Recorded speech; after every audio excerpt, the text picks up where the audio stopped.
Hello everyone, मेरा नाम है प्रदीपिका और आप आ गए हैं प्रदीपिका मैथ साइंस क्लासेस में। और आज हम क्या पढ़ने वाले हैं? आज हम पढ़ने वाले हैं कूलम्ब्स लॉ। ठीक है भाई, ये मैंने किसी और क्लास में समझाया था, अब मैं इसका आपके लिए वीडियो बनाऊंगी। Clear? Coulomb's law, what is Coulomb's law? Anyone can explain it? What is Coulomb's law? भाई नेक्स्ट लेक्चर जो हमारा आएगा वो 11th का मैथ का फर्स्ट चैप्टर का आएगा। ठीक है भाई, वो भी हमको करना है धीरे धीरे। 11th-12th का पूरा मैथ और फिजिक्स लेना है। ऑनलाइन में काफ़ी डिमांड है इसकी, so we will do it. Maximum students को इनमें इन टॉपिक्स में मतलब बेसिकली 11th-12th में फिजिक्स और मैथ में बहुत इश्यूज होते हैं, इसलिए मैं चाहती हूँ कि 11th-12th का आपको सारा सिलेबस फिजिक्स और मैथ का अच्छे से डिटेल में मिले, इसलिए आपके लिए ये लेक्चर डिज़ाइन किए जा रहे हैं बेसिकली। ठीक है, हम सब कुछ कवर करेंगे, इसमें कुछ भी नहीं छोड़ेंगे। ठीक है, चलिए अब ज़्यादा बातें नहीं, स्टार्ट करते हैं। What is Coulomb's law? What is Coulomb's law? Basically इससे पहले वाले लेक्चर में हमने जो लेक्चर नंबर 1 था उसमें हमने देखा था what is charges. Clear? What we see, what is charges. Now we will see the force between the charges. Okay, what we will see, force between the charges. We have two charges Q1 and Q2. Now we will see the force between them.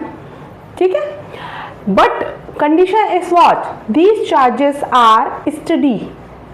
These charges are on rest. These charges are not moving. ठीक है, condition क्या है?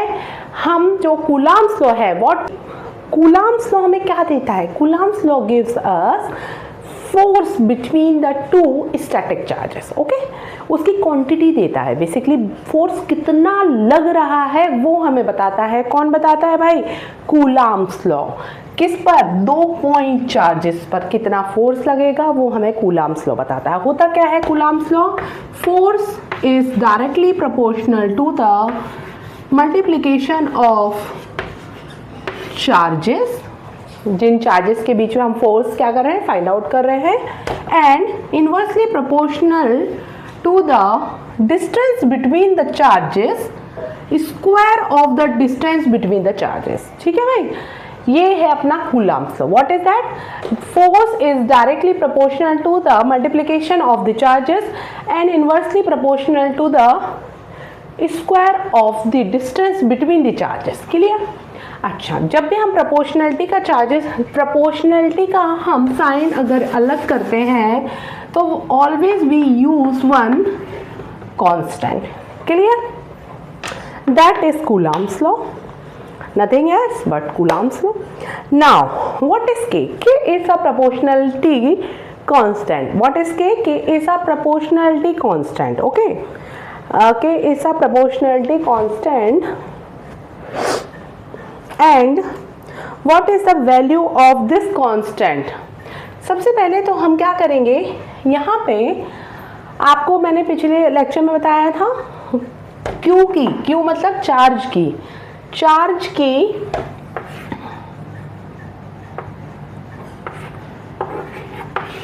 this is the distance between the two charges and what we are find out? Force that applies due to these charges। ठीक है ना, इन दो charges के बीच में जो कैसे हैं, स्टैटिक कंडीशंस में हैं, उनके बीच लगने वाले फोर्स को कौन बताता है? कूलम्ब्स लॉ बताता है। अच्छा, और इसे कैसे बोलते हैं बेटा? कैसे बोलते हैं, क्या बोलते हैं, वो सब अभी अपन बात करेंगे। 2 मिनट रुकिएगा। अच्छा, सबसे पहले आपको मैंने प्रीवियस लेक्चर में अपने बताया था what is the unit of Q. Q की यूनिट क्या होती थी? कूलम्ब।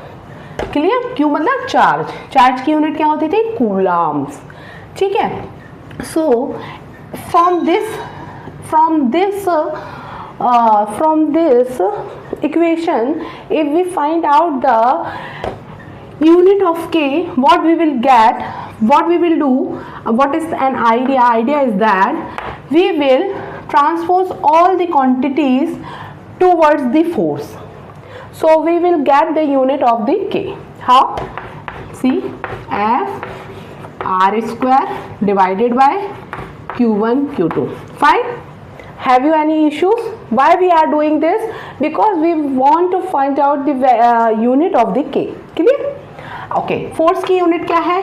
न्यूटन. डिस्टेंस किस में ली है? Metre square. स्क्वायर है ना? क्यू क्यू क्यू की यूनिट क्या है? कूलाम. और दो हैं इसलिए स्क्वायर. तो न्यूटन मीटर स्क्वायर पर coulomb square is the unit for a k. And what is the value of k? Value of k is 9 into 10 to the power 9 Newton meter square per coulomb square. What is that? This is the value of K. What is the unit? Newton meter square per coulomb square. Clear? चलिए धीरे धीरे चलेंगे. अभी इसका vector form and everything we will discuss. So don't worry. अभी ये मत सोचो कि क्या हो रहा है.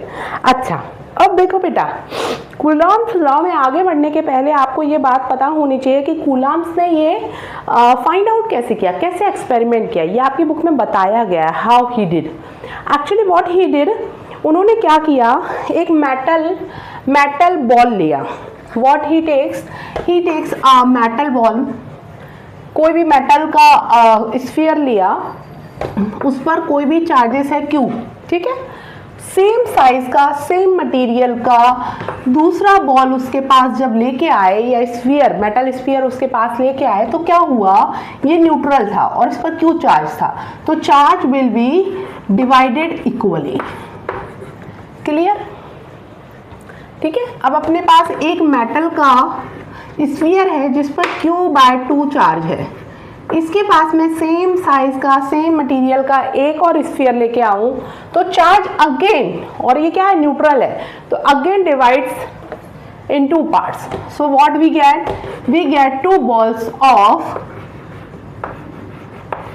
This charge. Clear? Next what he did, अब अपन क्या पढ़ क्या रहे, कर क्या रहे, एक्चुअली हम देख रहे हैं कि how Coulomb finds out this equation. ठीक है,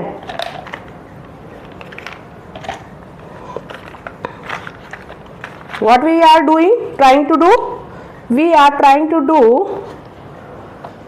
how Coulomb's find out this equation. We are trying to find out this. Now what he did, actually he get different pair of different charges like Q/4, Q/2,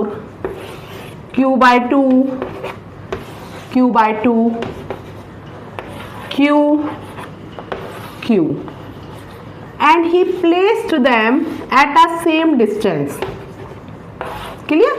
इनको इन्होंने r distance पर एक दूसरे से place किया और force को क्या किया, मेजर किया.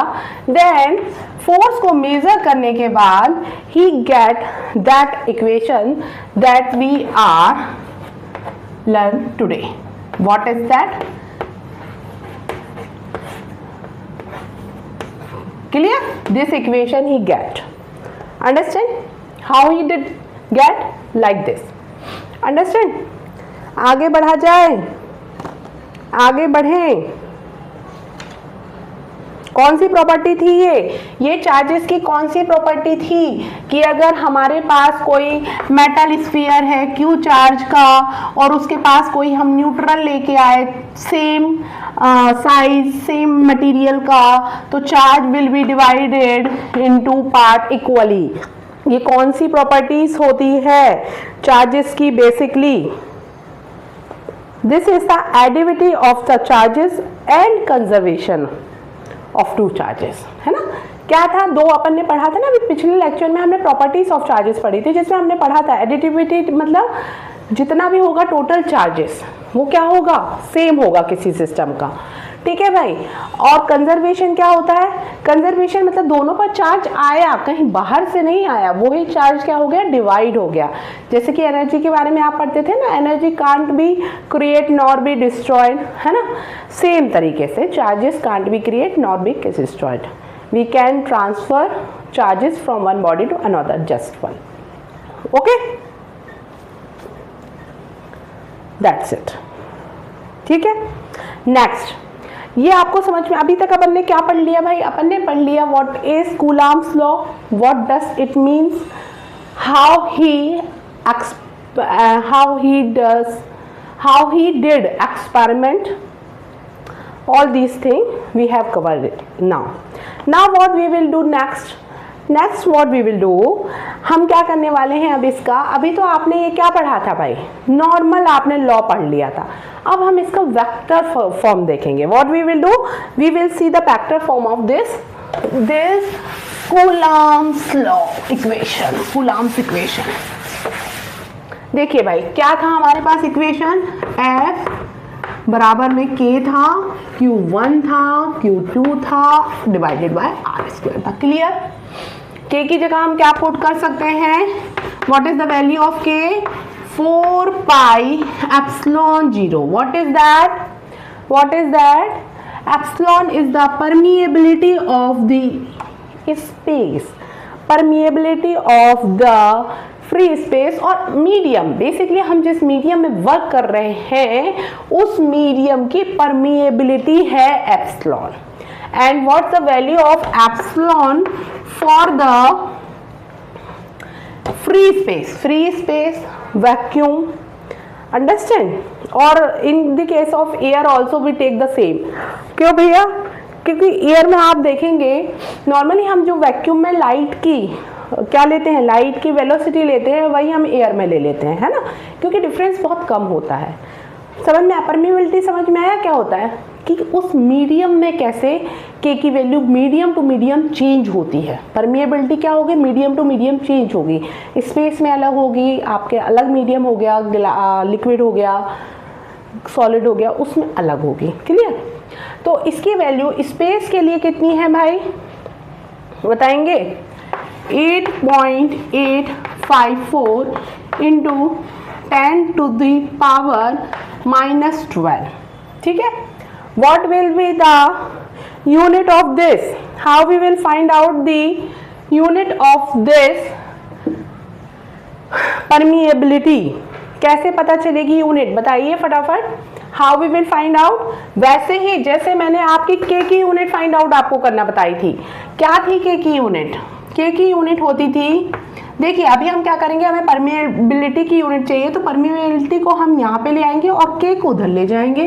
बेसिकली हम क्या कर लेंगे, ये करेंगे हम। क्लियर?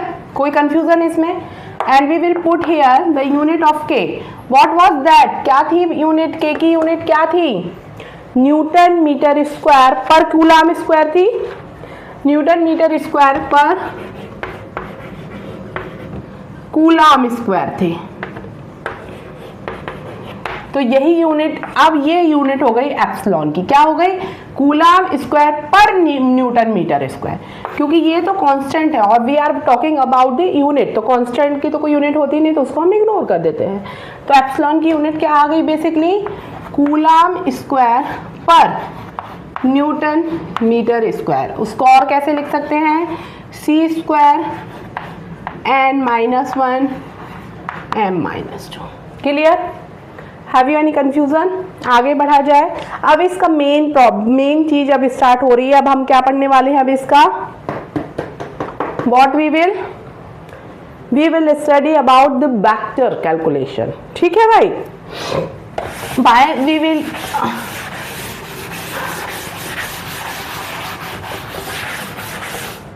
हाँ, वेक्टर्स में पढ़ना क्यों जरूरी है? Because force is a vector quantity. If force is a vector quantity, then direction will always we will consider, और डायरेक्शन अगर हमें कंसीडर करने हैं तो हमें कैलकुलेशंस को वेक्टर फॉर्म में करना ही पड़ेगा। और वेक्टर का एडिशन, सब्सट्रैक्शन, वेक्टर अगर आपको नहीं आता है तो आप मुझे कमेंट बॉक्स में लिख के बताएंगे, वेक्टर के लिए मैं अलग से वीडियो बनाऊंगी। ठीक है भाई? So what is next? अगर हम इसका वेक्टर फॉर्म देखें तो कैसे देखेंगे? We have two forces Q1 and Q2। ठीक है? अगर हम मान लें ये कौन से फोर्स हैं? They are same force. If they are same force, they will repel to each other, ठीक है। Then force due to Q1 की वजह से Q2 पर जो फोर्स लगेगा उसे क्या बोलेंगे, force on two due to 1, ठीक है ना, force on two due to 1, ठीक है। और Q1 पर जो फोर्स लगेगा ड्यू टू Q2 उसे हम क्या लिखेंगे, force on 1 due to 2। Clear, कोई कंफ्यूजन तो नहीं?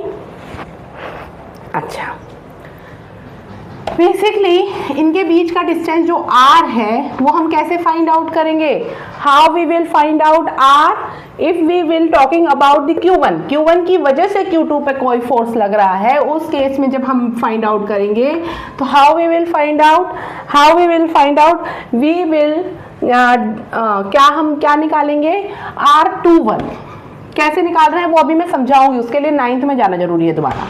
कैसे निकालेंगे, बेसिकली R2 माइनस R1, ये क्या है, वेक्टर फॉर्म्स हैं।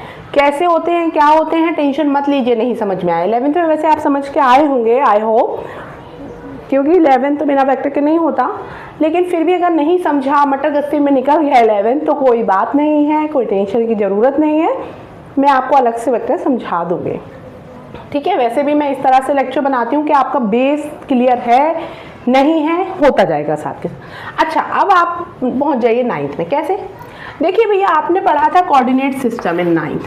क्या होता था उसमें, if we have 2 point, 1 here, और अगर आपको दोनों का डिस्टेंस निकालना होता था तो क्या करते थे आप, इसके कोऑर्डिनेट से इसके कोऑर्डिनेट्स को माइनस करते थे। बेसिकली उसका एक फॉर्मूला होता था जो अंडर रूट के अंदर हम माइनस करते थे, बट बेसिकली था क्या कि इसके कोऑर्डिनेट से इसके कोऑर्डिनेट को माइनस करते थे ना।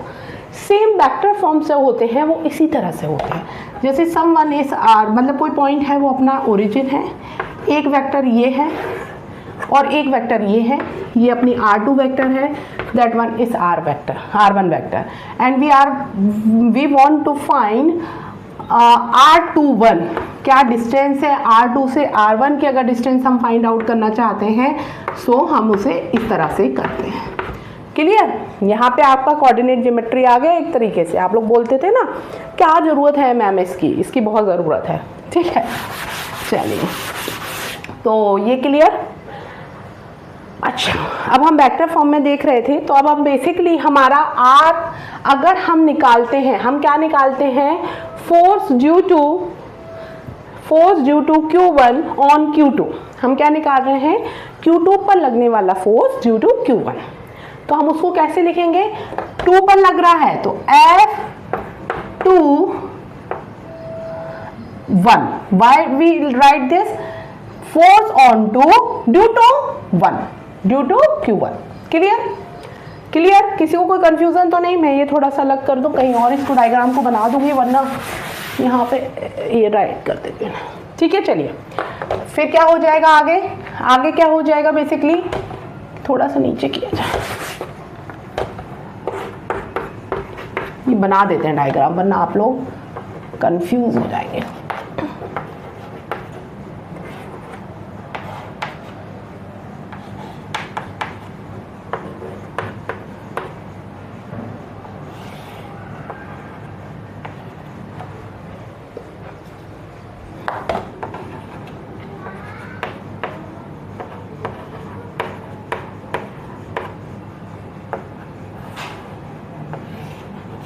देखो, कभी कभी नोमेनक्लेचर्स जो होते हैं ना, जैसे F12, F21, ये किसी बुक में अलग भी हो सकते हैं, लेकिन मैं आपको करा रही हूँ आपको NCERT के अकॉर्डिंगली, जो आपकी NCERT आपको देती है।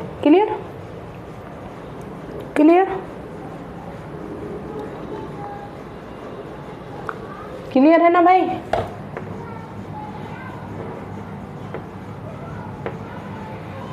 क्लियर, चलिए।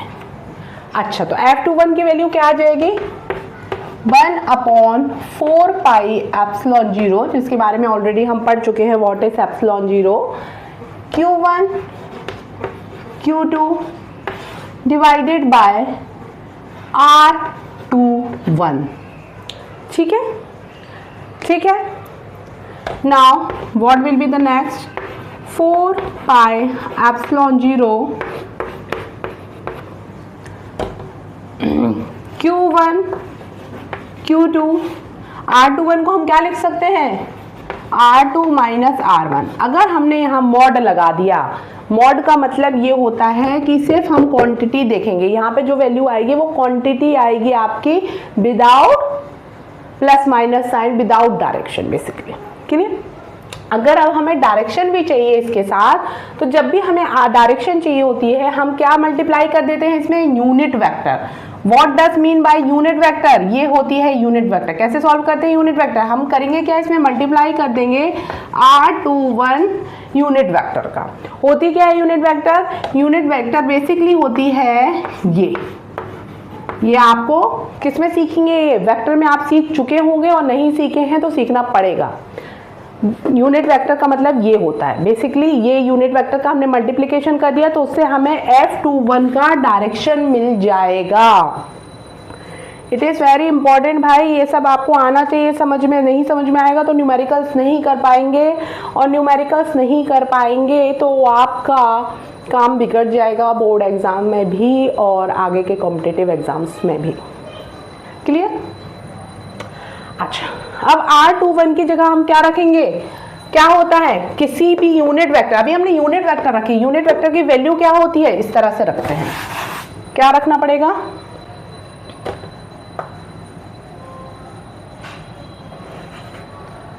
क्या था अपना बेसिकली R21 था ना, तो R2 minus R1 divided by R2 minus R1 mode. अच्छा ये स्क्वायर में था, यहाँ भूलिएगा मत, स्क्वायर में था ये।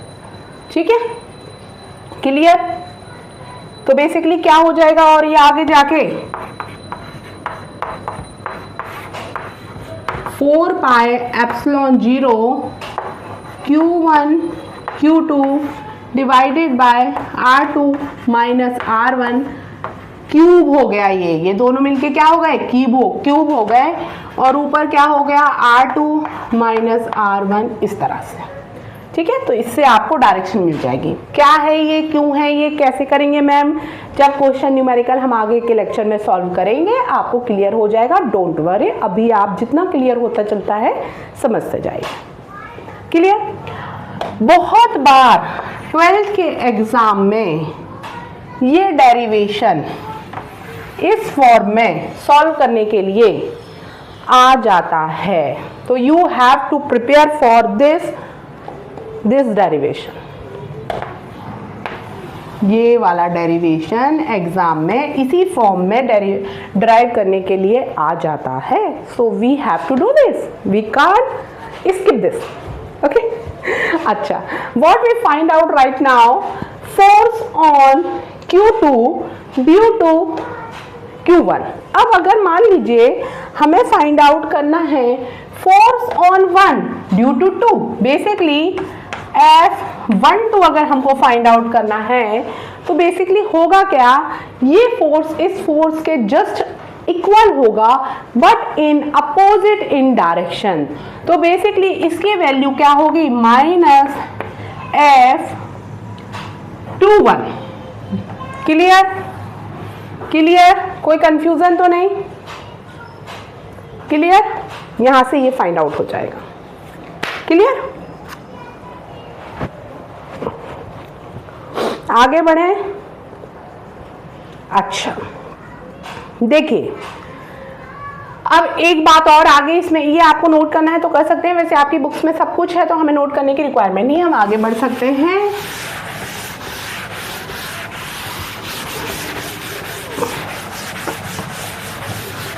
अब मेन बात है ये, क्या मेन बात है भाई, मेन बात है ये कि ये तो हमने फाइंड आउट कर लिया। क्लियर? अब क्या, अब ये जैसे अभी अपन ने देखा था both forces are repulsive in nature, अगर ये अट्रैक्टिव नेचर के होंगे तो क्या हो जाएगा, ये इस डायरेक्शन में लगेंगे। क्लियर? ये Q1 था, ये Q2 था, ये Q1 है, ये Q2 है। अगर ये अट्रैक्टिव नेचर के हों, मतलब दोनों कौन हो, अपोजिट हो, मान लो ये प्लस है और ये माइनस है, तो फोर्स इस डायरेक्शन में लगेगा। सेम पैटर्न में निकालेंगे, हम कुछ नहीं करना है, सेम पैटर्न में ही फाइंड आउट होगा।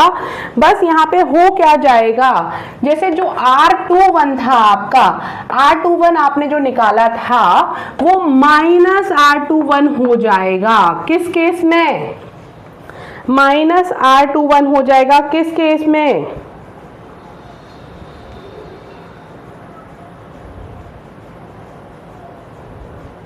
किस केस में? If this is a attractive force. Clear?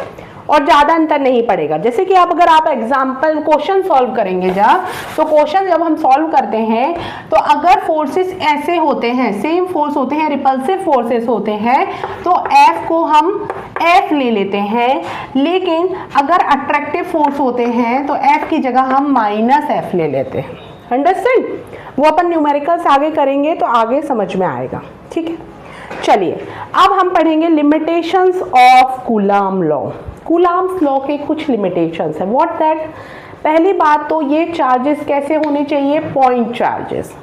अब आप बोलेंगे मैम जब ये पॉइंट चार्जेस होने चाहिए थे तो कूलम्ब्स ने मेटल की स्फीयर लेके कैसे, इसको आपने बोला कि मेटल की स्फीयर लेके कूलम्ब ने क्या किया? इस डेरिवेशन को ड्राइव किया, मतलब इस इक्वेशन को फाइंड किया। लेकिन अगर पॉइंट चार्ज थे तो मेटल की स्फीयर से कैसे किया?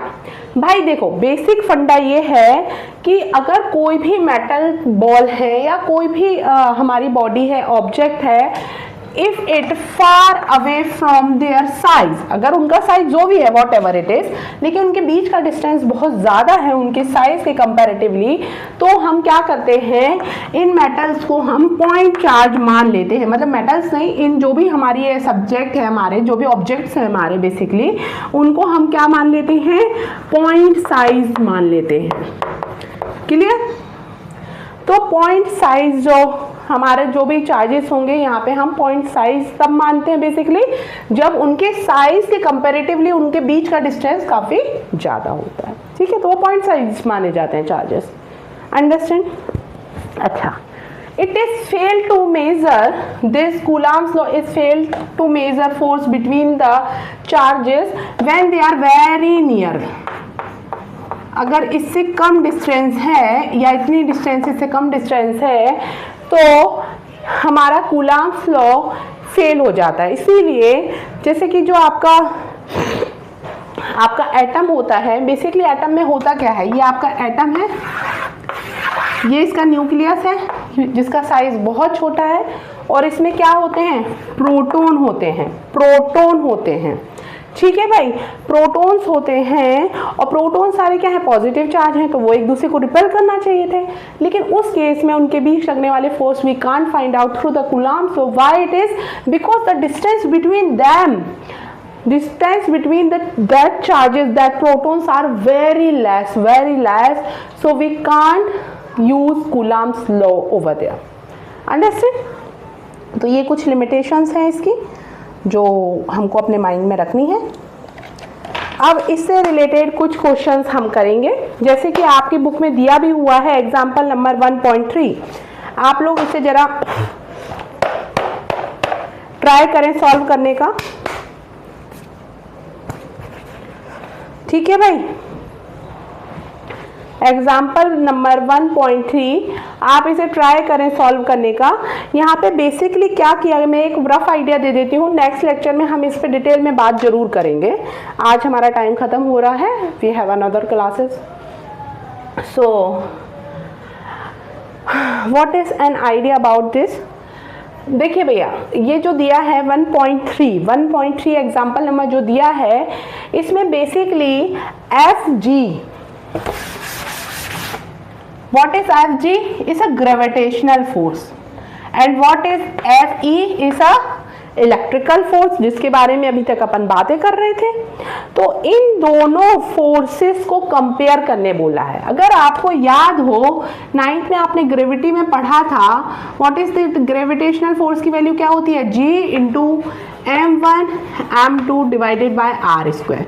R is the same distance between the m1 and m2, और बस ये m1 और m2 की जगह हमारे पास क्या आ गए? q1 q2 आ गए इन the case of electric charges. और कांस्टेंट हमारा बदल गया। यहाँ पे हमारा यूनिवर्सल ग्रेविटेशनल कांस्टेंट था, यहाँ पे क्या आ गया भाई, यहाँ पे आ गया हमारा कांस्टेंट ऑफ कूलम्ब्स लॉ के लिए जो हमने प्रोपोर्शनैलिटी कांस्टेंट बनाया है, ठीक है भाई। अच्छा, और हमारे पास Q1 Q2 आ गए M1 और M2 की जगह, लेकिन देखो फॉर्मूले लगभग सेम है, ठीक है, but the value of K is very less compare to G। What is the value of G? Sorry मैं उल्टा बोल गई। Value of G is very less as compare to value of K। K की value क्या थी, अभी अपन ने पढ़ा था थोड़ी देर पहले। K की वैल्यू थी 9 × 10 टू द पावर 9, ठीक है। What is the power of what is the value of G? G gravitational constant की वैल्यू क्या होती है, 6.6 × 10 to the power what -11। Clear? तो आप बेसिकली देखेंगे तो वैल्यू कितनी ज़्यादा कम है, किस केस में कम है भाई, G की वैल्यू बहुत ज़्यादा कम है एज कंपेयर टू K। तो बेसिकली जो इलेक्ट्रिक चार्जेस है उसकी वैल्यू बहुत ज़्यादा आएगी as compare to gravitational charges. Clear? Clear? ये डिफरेंस आएगा। तो इसमें Fg और Fe को एग्जाम्पल नंबर जो 1.3 है उनको कंपेयर करने बोला गया है। ये एग्जाम्पल को करने में टाइम लगेगा, इसलिए मैं आज नहीं कराऊंगी, इसे अपन करेंगे नेक्स्ट वीडियो में, नेक्स्ट लेक्चर में। उस तब तक के लिए अगर आपको अच्छा लगता है हमारा चैनल तो लाइक कीजिए, शेयर कीजिए, सब्सक्राइब कीजिए, ठीक है। Okay, bye bye. और आप लोग ट्राई ज़रूर कीजिएगा 1.3 को, नहीं तो हम करेंगे नेक्स्ट लेक्चर में, इसको कंप्लीट कर देंगे। Then forces between multiple charges, इसके बाद हम एक बारी मल्टीपल चार्जेस पर फोर्स किस तरह से अप्लाई होते हैं इससे रिलेटेड न्यूमेरिकल्स के थ्रू ही समझेंगे, तो हमको ज़्यादा अच्छा समझ में आएगा। देन नेक्स्ट लेक्चर हमारा होगा इलेक्ट्रिक फील्ड्स। ओके, तब तक के लिए bye bye, goodbye, bye bye.